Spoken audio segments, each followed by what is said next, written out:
মাতা সৰস্বতী হৈছে শিক্ষা জ্ঞান বিদ্যাৰ অধিষ্ঠাত্ৰী দেৱী, যাৰ কৃপা অবিহনে সকলো জীৱ জ্ঞান বুদ্ধিহীন হৈ পৰিব আৰু যাৰ কৃপাত মূৰ্খও মহাপণ্ডিত হ'ব পাৰে।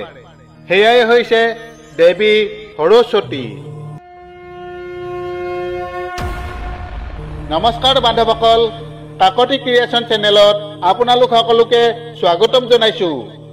আজি সৰস্বতী দেৱীৰ বিষয়ে কিছু কথা ক'বলৈ লৈছো। সৰস্বতী দেৱী কোন হয়? সৰস্বতী দেৱীৰ উৎপত্তি কেনেকৈ হৈছিল? সৰস্বতী পূজা কেতিয়া অনুষ্ঠিত কৰা হয়? সৰস্বতী দেৱীৰ কি কি নাম আছে? সৰস্বতী দেৱীৰ বিষয়ে এই কথাবোৰ জানিবলৈ ভিডিঅ'টো শেষলৈকে অৱশ্যে চাব। আহকচোন এতিয়া আমাৰ কথা আৰম্ভ কৰোঁ। সৰস্বতী হৈছে হিন্দু ধৰ্মৰ দেৱীসকলৰ ভিতৰত এগৰাকী প্ৰধান দেৱী। সৰস্বতী হৈছে বাণী, শিক্ষা, সংগীত, বিদ্যা, কলাৰ অধিকাৰিণী দেৱী। সৰস্বতী দেৱীৰ কৃপা অবিহনে কোনো জীৱই শিক্ষা জ্ঞান বুদ্ধি লাভ কৰিব নোৱাৰে। সৰস্বতী দেৱীক সদায় পদ্মাসনত উপবিষ্ট হৈ থকা দেখা যায়। সৰস্বতীৰ বাহন হৈছে ৰাজহংস আৰু ময়ূৰ চৰাই। মাঘ মাহৰ শুক্লা পঞ্চমী তিথিত দেৱী সৰস্বতীৰ পূজা কৰা হয়। পিছে এই সৰস্বতী দেৱীৰ উৎপত্তি বাৰু কেনেকৈ হৈছিল? ভাগৱতৰ কথা অনুসৰি বিদ্যাৰ দেৱী সৰস্বতীৰ উৎপত্তি হৈছিল সৃষ্টিকৰ্তা ব্ৰহ্মাৰ পৰা, আৰু ব্ৰহ্মাই হৈছে সৰস্বতীৰ স্বামী, অৰ্থাৎ সৃষ্টিকৰ্তা ব্ৰহ্মা হৈছে সৰস্বতীৰ পিতৃ আৰু ব্ৰহ্মাই হৈছে সৰস্বতীৰ পতি।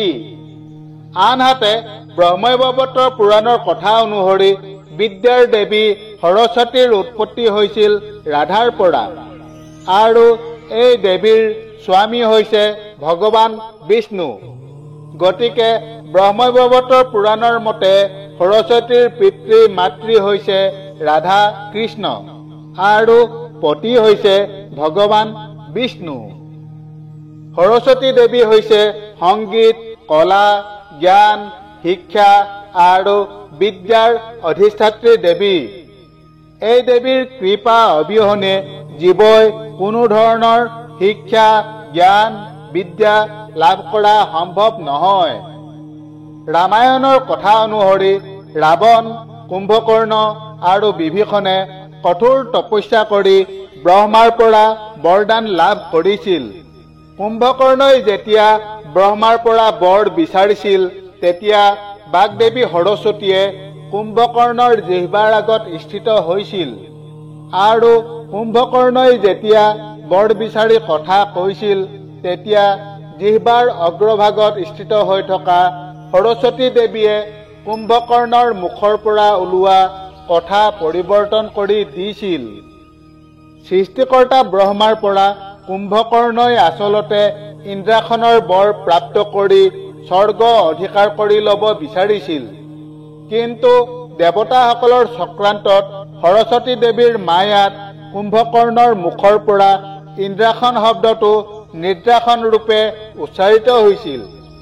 গতিকে ব্ৰহ্মাই সেই অনুসৰি কুম্ভকৰ্ণক নিদ্ৰাসনৰ বৰ প্ৰদান কৰিছিল।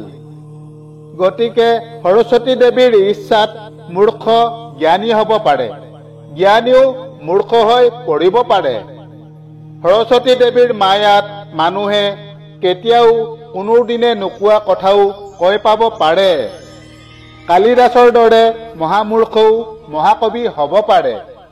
দেৱী সৰস্বতীয়ে জীৱৰ জীৱন জ্ঞানৰ আলোকেৰে আলোকিত কৰি তোলে।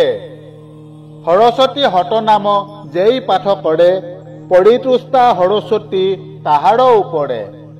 অৰ্থাৎ যিজনে সৰস্বতীৰ এশ নাম পাঠ বা জপ কৰে, তেওঁৰ প্ৰতি সৰস্বতী দেৱী সুপ্ৰসন্ন হয়।